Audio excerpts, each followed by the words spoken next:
I primi cittadini della provincia di Agrigento hanno firmato ed inviato un accorato appello rivolto alle massime autorità istituzionali, sanitarie regionali e nazionali ed hanno chiesto provvedimenti straordinari per contrastare la diffusione del coronavirus. I sindaci sono allarmati dal rapido aumento dei contagi e scrivono che il territorio presenta un quadro diffuso di carenze strutturali, soprattutto in alcune aree interne, tali da non reggere un ulteriore avanzamento dell'epidemia. Nella lettera appello trasmessa alla Regione Siciliana al Governo nazionale, i sindaci hanno stilato un elenco di 10 interventi necessari per limitare la corsa inarrestabile della pandemia.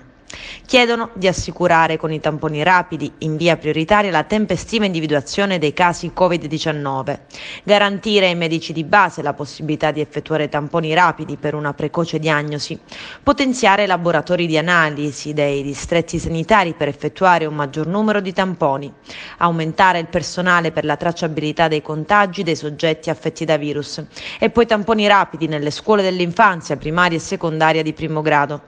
Autorizzare i medici di famiglia e il personale presanitario in collaborazione con i comuni ad effettuare tamponi rapidi ai cittadini. Sottoscrivere apposite convenzioni con laboratori privati per effettuare più tamponi. Fornire ai medici di base ulteriori vaccini anti-influenzali per le vaccinazioni dei bambini da 0 a 6 anni e per la popolazione adulta dai 60 anni in su. E infine istituire continuativamente, anche nei fine settimana, tutti i distretti sanitari, anche in quelli periferici, le USCA, ovvero le unità speciali di continuità assistenziale, per prevenire ritardi e disservizi. Le richieste scaturiscono dal grave quadro epidemiologico della diffusione del Covid-19,